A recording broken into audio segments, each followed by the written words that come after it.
Je voulais d'abord remercier l'association Prolifique pour m'avoir décerné le prix Graines de chercheur et puis de manière générale pour aider à financer la recherche. C'est un beau projet et puis c'est assez rare aussi des associations qui aident les jeunes chercheurs, vraiment les thésards. Donc voilà, je voulais vous remercier pour ça. Donc je suis en 4e année de thèse, en dernière année, dans le laboratoire du docteur Franck Coury à l'Institut Neckar Enfants Malades. Et donc aujourd'hui, je vais vous présenter ce sur quoi je travaille. Je suis super contente parce que c'est une bonne opportunité de vulgariser mon projet de thèse. Donc en effet, une hormone rajeunissante pour booster les neurones et améliorer la mémoire.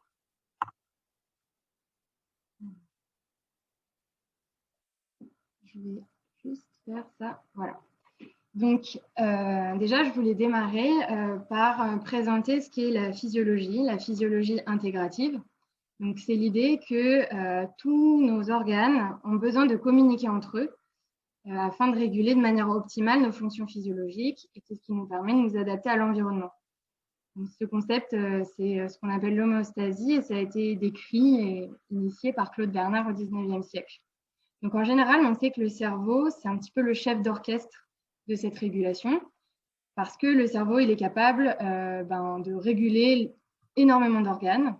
Là, en rouge, vous voyez toute une panoplie d'organes et en noir, vous avez les hormones qui vont permettre au cerveau d'agir sur les organes à distance. Donc, un exemple tout simple parmi tous ces exemples, si je prends juste le pancréas, voilà, lors d'un repas, on a une augmentation du sucre dans le sang et donc l'insuline agit comme un messager et permet de diminuer le sucre dans le sang pour revenir à la normale. Donc là, je vous parle d'hormones. Ça va être l'occasion pour moi de vous présenter, si j'arrive, de vous proposer une opportunité de gagner des neurones. Donc en fait, je vous propose un petit quiz qui aura lieu durant tout du long des diapos. Qui veut gagner des neurones? Donc en fait, vous pouvez jouer dans le chat. Vous allez avoir différentes propositions à chaque fois. Donc dans cette première question, qu'est-ce qu'une hormone? Donc est-ce un messager électrique circulant dans le système nerveux? Est-ce, réponse B, un messager chimique circulant dans le sang? Un messager sécrété par l'hypothalamus ou un messager permettant le bon fonctionnement du système immunitaire?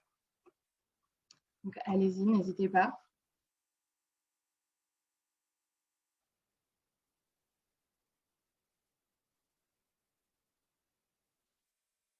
Alors, je vois déjà la bonne réponse. C'est effectivement la réponse B, un messager chimique circulant dans le sang. Et c'est un petit peu tout l'intérêt de ces hormones, c'est qu'elles sont capables d'agir à distance et donc de se déplacer à travers le sang et d'agir sur des organes avec lesquels le cerveau n'est pas directement connecté. Donc, effectivement, un messager chimique circulant dans le sang. Donc ça, c'est un petit peu ce que je viens de vous décrire. Le cerveau, il est capable d'agir sur différents organes de la périphérie. Mais en réalité, il a aussi besoin d'un retour de ces différents organes de la périphérie. Par exemple, ne serait-ce que pour lui dire c'est bon, j'ai reçu le signal, tu peux arrêter. Et donc, notre équipe, le laboratoire du docteur Franck Coury, il s'intéresse particulièrement au rôle de ces hormones qui viennent de la périphérie et qui sont capables d'influencer les fonctions de notre cerveau. Donc, il y a 2 régions en particulier qui sont la cible des hormones périphériques. Il y a l'hypothalamus, qui est la région qui contrôle le métabolisme, donc la prise alimentaire, la faim, le sommeil. Et il y a l'hippocampe, qui est la région qui contrôle la mémoire. Donc moi, je m'intéresse à l'hippocampe, à cette région-là. Donc l'hippocampe, il est représenté en rouge ici dans un cerveau humain et en vert ici dans une coupe de cerveau de souris. Donc pourquoi l'hippocampe? Déjà, c'est le siège de l'apprentissage et de la mémoire. On sait que c'est une région qui est influencée par les facteurs sanguins, donc par les hormones, mais aussi par les conditions environnementales, donc l'exercice physique, l'alimentation.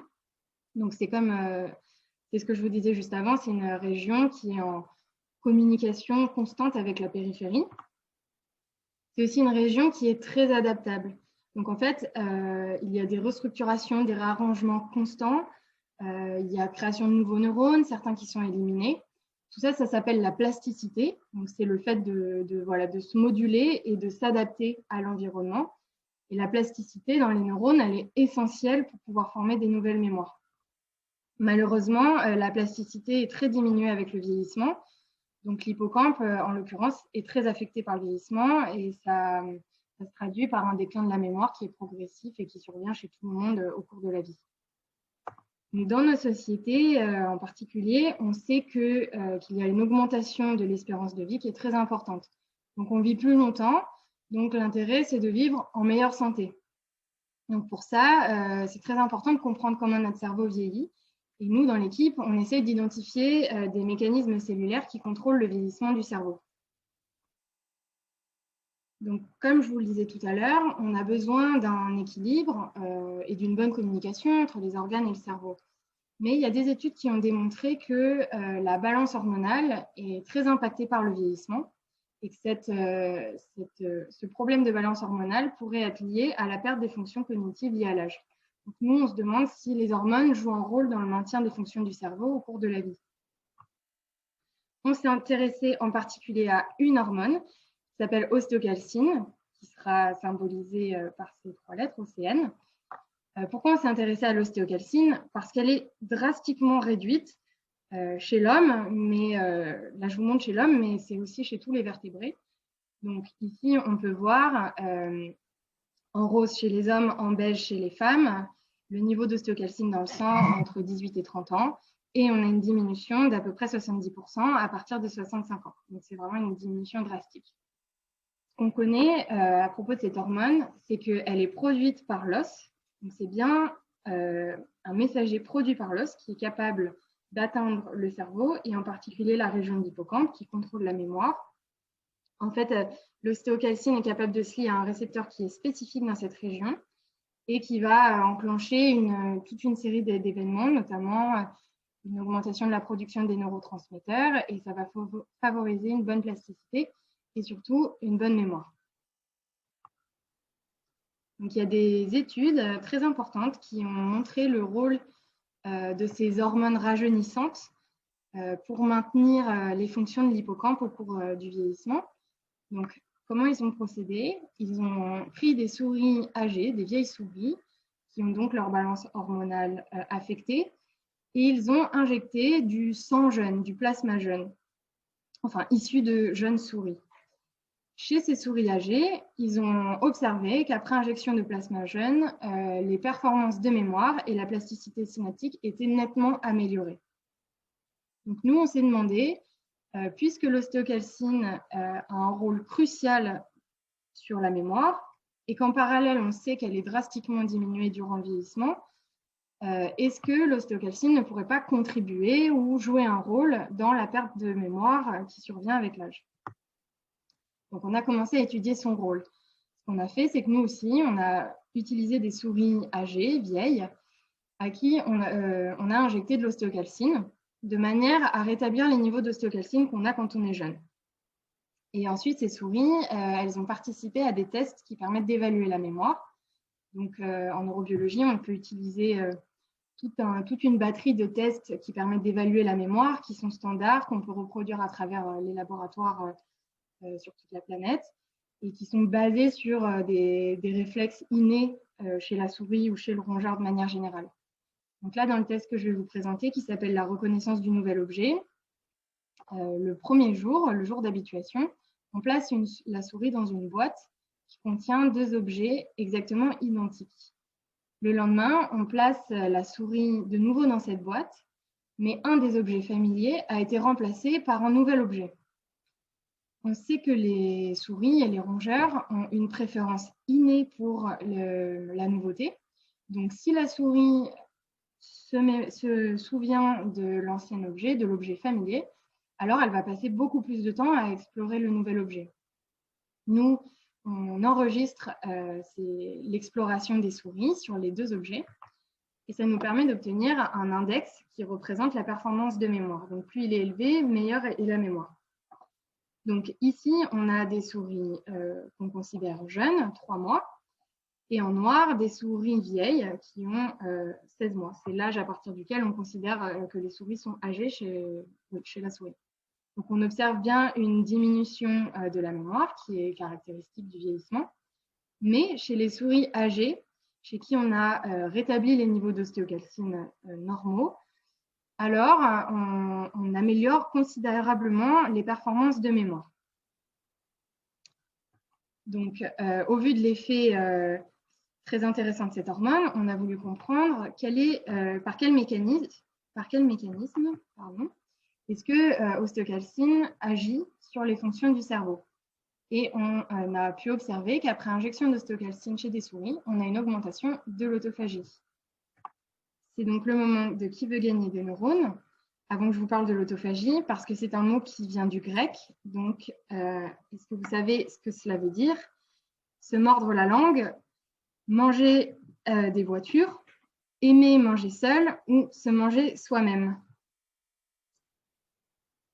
Je vois que la bonne réponse fuse. C'est évidemment se manger soi-même, auto soi-même, phagie manger. Donc, l'autophagie, qu'est-ce que c'est? À part se manger soi-même. En fait, c'est l'usine de nettoyage et de recyclage de la cellule. Donc, dans les cellules, ici je vous montre un neurone, mais ça fonctionne pareil pour à peu près toutes les cellules du corps.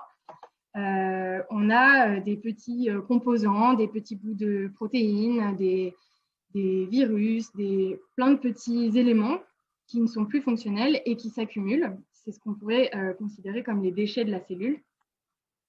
L'autophagie, c'est un processus qui va permettre d'envelopper tous ces éléments non fonctionnels dans une sorte de membrane comme ceci. Ça s'appelle un autophagosome. Et les camions poubelles de l'autophagie vont permettre de dégrader, d'éliminer, de faire de la place, soit en dégradant purement, soit en utilisant tous ces petits composants, en les recyclant pour d'autres fonctions. Donc, on peut très bien comprendre, et c'est très étudié, que lorsqu'il y a des problèmes d'autophagie, quand il n'y a pas assez d'autophagie dans les neurones, on a tout un tas de composants qui sont toxiques qui vont s'accumuler. C'est comme si on avait une accumulation de déchets sans que les éboueurs passent. Et évidemment, c'est nocif et ça peut amener à des maladies de neurodégénérescence, par exemple. Cependant, dans d'autres organes, on étudie de plus en plus les potentiels autres rôles que jouerait l'autophagie. C'est-à-dire qu'elle aurait réellement un rôle physiologique qui permet à la cellule de s'adapter, voilà, de répondre à un stimulus, de s'adapter à un nouveau contexte. Donc, c'est typiquement comme si le camion poubelle avait aussi une fonction au passage d'aller délivrer des colis. Donc, on ne les connaît pas encore très bien, et en particulier dans les neurones, on ne sait pas exactement quel est le rôle physiologique de l'autophagie. Donc, avec mes collègues dans le laboratoire, on a pu démontrer, dans un premier temps, que si on stimule la mémoire via un nouvel apprentissage, l'apprentissage d'une nouvelle tâche, on est capable d'augmenter l'autophagie dans les neurones. Et cette augmentation, elle est essentielle pour pouvoir former de nouvelles mémoires. Ensuite, on a pu montrer que l'autophagie est diminuée dans l'hippocampe de souris âgées. Donc, on a une altération de ce processus. Cependant, si on rétablit des niveaux d'autophagie corrects, alors on peut améliorer les déficits de mémoire liés à l'âge. On a aussi pu montrer que si on injecte de l'ostéocalcine à des souris âgées, alors on booste l'autophagie dans les neurones, ce qui permet d'améliorer la mémoire. Et pour renforcer le lien et la compréhension du mécanisme, on a complètement inhibé génétiquement ce processus de l'autophagie. Et dans ce cas-là, lorsqu'on injecte de l'ostéocalcine à des souris âgées, il ne se passe rien. On n'est pas capable d'améliorer les problèmes de mémoire. Donc ça démontre que ce mécanisme de l'autophagie, il est essentiel pour pouvoir intégrer les effets bénéfiques des hormones rajeunissantes. Donc, avec ces résultats, on propose ce modèle. Dans le milieu extracellulaire, on a des facteurs sanguins, des hormones comme l'ostéocalcine par exemple, qui sont capables d'atteindre le cerveau et de se lier à leurs récepteurs sur les neurones. Ça va permettre une induction de l'autophagie qui, en retour, permet une bonne plasticité et une bonne mémoire. Le problème, c'est qu'on ne connaît pas du tout cette étape, en fait, comment ça marche, par quel mécanisme. Comment les facteurs systémiques, ces hormones rajeunissantes, comment est-ce qu'elles peuvent induire l'autophagie dans le cerveau et par quel mécanisme elles agissent de façon bénéfique pour les neurones. Donc, c'était assez intéressant pour nous parce que grâce à la microscopie, on a pu observer que le récepteur de l'ostéocalcine, notre hormone rajeunissante, qui est représenté en rouge ici, GPR 158, il est à chaque fois localisé à la base du cil primaire. Donc, le cil primaire, c'est ce qui est représenté en vert et qui ressemble fortement à une antenne. Donc, ici, on voit très bien le cil primaire d'un neurone, mais en réalité, quasiment toutes les cellules du corps possèdent un cil primaire. C'est un petit organelle qui agit vraiment comme une antenne, qui va pouvoir capter les signaux qui sont dans le milieu, qui possède de très nombreux récepteurs aux hormones, par exemple, à sa membrane. Ces récepteurs sont capables d'induire tout un tas de cascades intracellulaires et notamment, le cil est capable d'influencer l'autophagie. Donc, on a voulu aller un petit peu plus loin et savoir si effectivement notre hormone rajeunissante, ostéocalcine, et son récepteur sont réellement liés à cette petite antenne. Donc, pour ça, on a utilisé un modèle pour déréguler le cil spécifiquement dans l'hippocampe, la région de la mémoire, chez nos souris. Donc, pour ça, on injecte un virus qui va pouvoir modifier génétiquement une protéine qui est importante pour le cil, qui s'appelle IFT20, spécifiquement dans la région de l'hippocampe. Donc, ça induit une diminution de cette petite protéine qui est symbolisée en vert ici. Et ces changements font que le cil est complètement dérégulé et n'est plus capable de capter les signaux de la périphérie. Donc, dans ce contexte où le cil est dérégulé, on a mesuré la quantité de GPR 158, le récepteur de l'ostéocalcine. Et on peut voir ici que les bandes sont beaucoup moins foncées, on a beaucoup moins de protéines, donc on a beaucoup moins de récepteurs GPR 158 quand le cil est dérégulé par rapport au contrôle. On a aussi montré dans deux systèmes différents. Le premier, in vitro, donc on fait pousser des neurones en culture dans des boîtes de pétri, dans un incubateur, et on les stimule avec de l'ostéocalcine, on en rajoute dans le milieu. Ça, c'est la partie in vitro, mais on l'a aussi montré in vivo, donc directement chez la souris, en injectant de l'ostéocalcine. On voit qu'on augmente les niveaux d'IFT20, cette protéine qui est importante pour le cil. Donc, c'est ce qui est symbolisé ici. On a plus d'IFT20, la petite protéine verte, tout le long du cil, lorsqu'on a plus d'ostéocalcine dans le milieu. Donc, avec ces premiers résultats, on a construit cette hypothèse que le cil primaire est une sorte de porte d'entrée dans les neurones, par laquelle les hormones rajeunissantes peuvent influencer l'autophagie et ainsi favoriser une bonne plasticité et une bonne mémoire. Donc, dans mon projet, je vais présenter trois parties. Dans la première, on se demande si le cil est réellement capable d'influencer l'autophagie et les fonctions cognitives. Ensuite, on verra le lien entre le cil primaire et le vieillissement. Et enfin, on verra si le cil primaire est vraiment indispensable pour pouvoir intégrer les effets bénéfiques de l'ostéocalcine durant le vieillissement. Donc, avant d'entamer la première partie, c'est le moment de qui veut gagner de neurones. Donc, la protéine fluorescente verte, GFP en anglais, est couramment utilisée en microscopie. Est-ce que vous savez de quel animal elle est issue? La méduse, la grenouille, le lézard ou la menthe religieuse? Et ici, il y a un point bonus si vous me donnez l'espèce. C'est pour les passionnés faune et flore.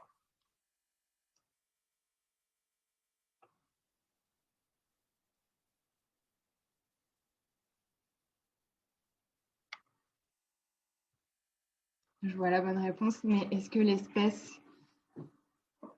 Est-ce que quelqu'un connaît l'espèce précise? Donc, c'est bien la réponse A, la méduse, et en particulier Aecorea victoria. Voilà, donc pourquoi je vous dis ça? Parce que, donc, pour cette première partie, on réutilise ce modèle pour déréguler le cil grâce à notre virus qui est injecté spécialement dans l'hippocampe. Mais notre virus, il exprime aussi cette protéine GFP qui est fluorescente, verte. C'est exactement ce que vous pouvez voir là. Et donc, ces photos, elles nous permettent de valider notre modèle parce qu'on peut voir que ce qu'on a injecté spécifiquement dans l'hippocampe fluoresce en vert et est vraiment localisé à la région ciblée. Donc, ici, ça vous permet de voir vraiment le modèle de dérégulation du cil. On l'a aussi validé, évidemment, en mesurant la quantité de protéines IFT20, puisque c'est celle qu'on cible génétiquement avec le virus. Et donc, vous pouvez voir qu'elle est bien diminuée lorsque le cil est dérégulé. Donc, ces souris avec un cil non fonctionnel ont aussi été soumises à différents tests de mémoire. Ici, c'est le test que je vous ai déjà présenté, de reconnaissance du nouvel objet. Et donc, on peut voir que lorsque le cil est dérégulé, on a des performances de mémoire qui sont très diminuées. On a aussi utilisé un autre test qui s'appelle la piscine de Maurice, qui, là, évalue la mémoire spatiale. Donc, j'ai une petite vidéo pour vous la présenter, enfin un petit schéma. Donc, c'est une grande piscine d'eau qui est opaque et tiède. Et il y a une plateforme de sortie qui est cachée juste un petit peu sous la surface de l'eau. Et donc, on apprend aux souris qu'à chaque fois qu'elles atteignent cette plateforme, alors elles sont sorties de la piscine, elles retournent dans leur boîte. Donc, est-ce que ça va fonctionner? Non. Attendez, je vais quitter. Voilà, pour vous lancer la vidéo. Ensuite, je retournerai en plein écran. Donc, c'est un test qui dure plusieurs jours. Et lors du premier jour, on place la souris à un point aléatoire dans la piscine. Et elle va donc explorer tout au long de la piscine pour pouvoir savoir où se trouve la plateforme. Et elle apprend par la même occasion qu'elle peut s'échapper de la piscine dès lors qu'elle atteint la plateforme. Donc ensuite, on la replace dans la piscine pendant une dizaine de jours, chaque fois en changeant de point de départ. Et donc, elle doit utiliser les repères spatiaux, des repères visuels pour se diriger et reconnaître le chemin. Donc là, elle est allée déjà beaucoup plus vite. Et à la fin du test, elle peut rejoindre la plateforme très, très rapidement. Donc là, c'est typiquement le genre de graphique que l'on obtient. Je me remets en plein écran, pardon. Ah bon, bah, du coup, on ne voit pas le graphique. Ah si, c'est bon. Donc, typiquement, ici, on a le temps que met la souris pour s'échapper. Donc, ce temps réduit de plus en plus. Voilà, à la fin, elle a besoin que de quelques secondes pour pouvoir atteindre la plateforme. Donc, c'est exactement ce qu'on a montré nous. On obtient exactement le même schéma. En noir, on a les souris contrôle qui ont appris progressivement et à la fin des 9 jours, elles ont besoin que de quelques secondes pour s'échapper de la piscine en atteignant la plateforme. En jaune, les souris qui ont un cil dérégulé, elles ont besoin de beaucoup plus de temps et encore, elles ne trouvent pas toujours la plateforme. Donc, c'est aussi représenté ici par le chemin qu'elles ont parcouru. Une souris contrôle dans les premiers jours, donc elle met encore du temps, mais elle sait que la plateforme est à peu près dans cette zone, alors que lorsque le cil est dérégulé, cette souris n'a vraiment pas du tout appris où était la plateforme et elle se déplace vraiment au hasard tout au long de la piscine. Donc, on a montré qu'en dérégulant le cil, on a des problèmes de mémoire de reconnaissance et de mémoire spatiale. Donc, on s'est aussi demandé si la morphologie du cil pouvait être altérée. Donc, ici, on a une photo chez une souris contrôle dans les neurones. Donc là, on a un cil, on en a un autre ici, alors que lorsque l'on injecte notre virus, on obtient des cils anormalement longs. Donc, la longueur est complètement dérégulée, ce qui confirme que c'est un argument de plus de voir que la longueur et la morphologie sont altérées. Ça confirme le fait que le cil n'est pas fonctionnel. Aussi, on sait que le cil primaire peut avoir une influence directe sur l'autophagie. Donc, on a repris notre modèle de cils dérégulés dans l'hippocampe et on a regardé ce qui se passait au niveau de la machinerie autophagique, donc l'usine de recyclage et de nettoyage de la cellule. On a pu voir, si on observe cette deuxième bande de la protéine LC3-2, on voit qu'elle est diminuée lorsque le cil est dérégulé par rapport au contrôle. Et en utilisant une autre technique de microscopie cette fois-ci, en violet, vous avez les noyaux des neurones. Ici, ce sont les souris contrôle. Ici, les souris avec les cils dérégulés. Et on observe la protéine P62 qui est en turquoise. Et donc, je ne sais pas si vous pouvez voir, mais cette protéine P62 s'accumule très, très fortement dans les neurones. Donc, une diminution de la protéine LC3-2 et une accumulation de P62 sont des marqueurs d'une autophagie diminuée. Donc, pour résumer cette première partie, ici, on a un cil en condition contrôle. Et ici, un cil chez qui on a dérégulé la protéine IFT20. Donc, on a moins de protéines IFT20 le long du cil. On a une longueur qui est complètement dérégulée. Donc, les cils sont plus longs, ils sont non fonctionnels. Ça conduit à une diminution de l'autophagie qui aboutit à des problèmes d'apprentissage et de mémoire. Donc, en perspective, on aimerait reprendre ce contexte de cils dérégulés, mais booster artificiellement l'autophagie en utilisant une petite molécule qu'on peut injecter et qui va augmenter l'autophagie. C'est un peptide que j'ai pu acheter grâce au prix Graines de chercheurs. Donc, encore une fois, je vous remercie pour ça. Et donc, on veut savoir ce qui se passe lorsque le cil est dérégulé, mais qu'on réaugmente artificiellement l'autophagie. Alors, qu'est-ce qui se passe pour la mémoire? Donc, avant de passer à la deuxième partie, savez-vous combien de neurones possède notre cerveau? Est-ce que c'est 100 000, 100 millions, 1 milliard ou environ 100 milliards?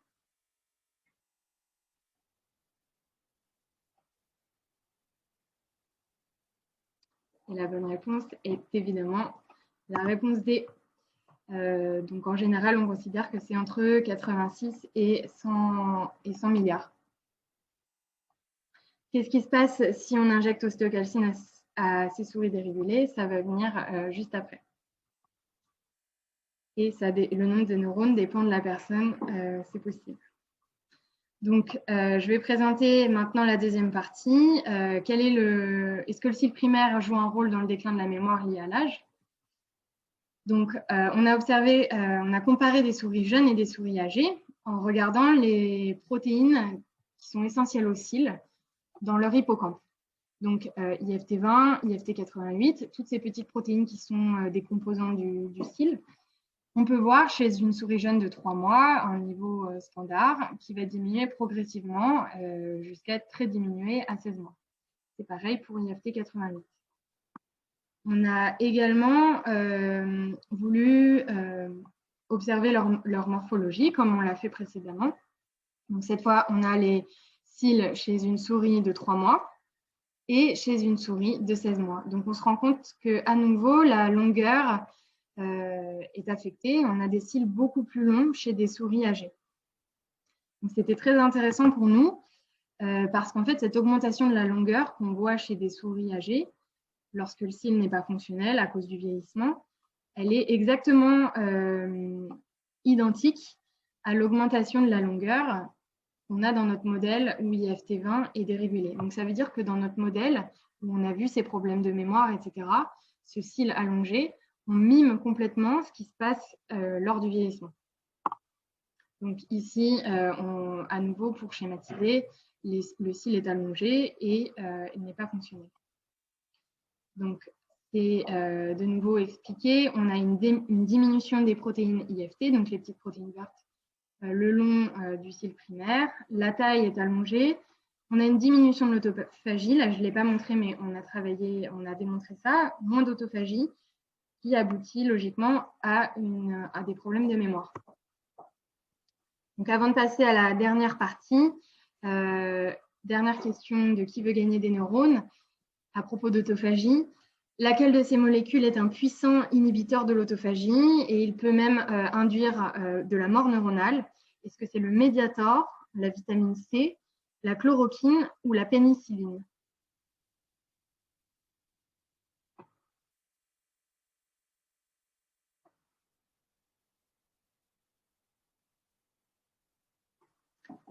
Et c'est bien sûr, la réponse, c'est la chloroquine. On en a fait l'expérience par nous-mêmes lorsqu'on injecte de la chloroquine à des souris, contrairement à d'autres inhibiteurs de l'autophagie d'ailleurs, on a beaucoup de morts neuronales. Donc, pour cette dernière partie, on se demande si le cil primaire est un élément indispensable pour pouvoir intégrer les effets bénéfiques de l'ostéocalcine durant le vieillissement. Donc, je vous ai déjà démontré que soit dans des neurones en culture, en ajoutant de l'ostéocalcine dans le milieu, ou chez les souris, en injectant de l'ostéocalcine dans l'hippocampe, on est capable d'induire la production de la protéine IFT20, qui est une protéine du cil. On est aussi d'ailleurs capable d'induire l'autophagie en regardant le marqueur LC3-2, tout ça en comparaison avec le contrôle. C'est ce qui est symbolisé ici. Sachant que l'ostéocalcine est diminuée durant le vieillissement, on a voulu savoir ce qui se passait chez des souris âgées en dérégulant génétiquement avec notre virus le cil, donc de manière permanente, et en rétablissant les niveaux d'ostéocalcine chez ces souris âgées. Donc, dans un premier temps, on a regardé un marqueur d'activité neuronale. Donc, en rouge, on a des souris âgées. En bleu, ce sont des souris âgées chez qui on a rétabli les niveaux d'ostéocalcine.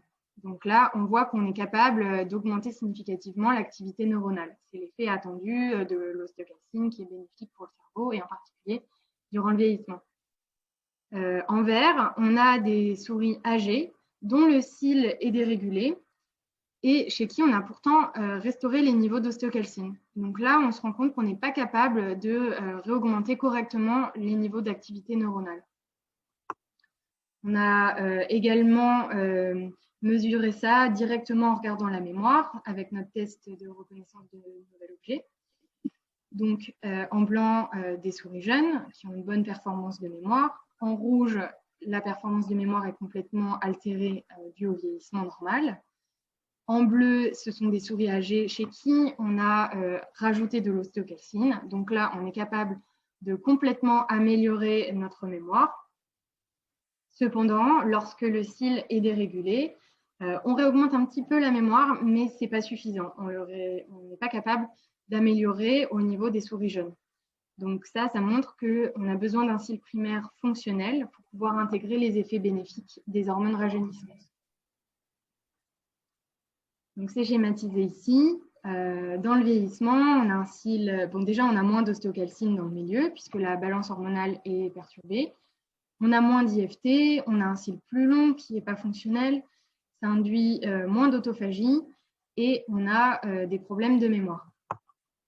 Lorsqu'on rajoute de l'ostéocalcine, qu'on rétablit des niveaux d'ostéocalcine, alors on réaugmente les niveaux d'IFT le long du cil. La longueur, en réalité, on ne sait pas encore parce qu'on n'a pas encore mesuré. Mais par contre, on sait qu'on induit l'autophagie. On est capable de rétablir les niveaux corrects d'autophagie, ce qui permet de faciliter un bon apprentissage et une bonne mémoire.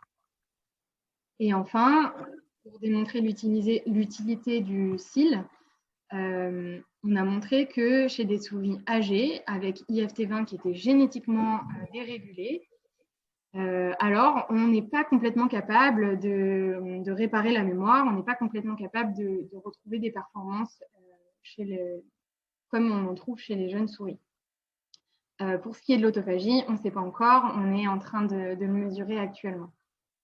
Donc voilà, c'est le résumé de mon projet de thèse concernant qui veut gagner des neurones. Bravo pour votre participation et surtout, en fait, en jouant, vous avez tous gagné. Bon, je pense que vous savez tous que l'activité physique et l'alimentation sont bien évidemment des facteurs qui aident à maintenir un bon fonctionnement du cerveau, mais c'est aussi toute activité qui sollicite le cerveau et c'est par exemple jouer. C'est aussi la culture, jouer de la musique, discuter avec ses amis, et voilà, toute activité qui requiert le cerveau. Donc, je vous encourage à beaucoup jouer. Voilà, maintenant, je voudrais vous remercier pour votre attention. Je voudrais remercier l'association Prolifique, encore une fois. Et avec l'importance du cil, je vous suggère de changer le logo.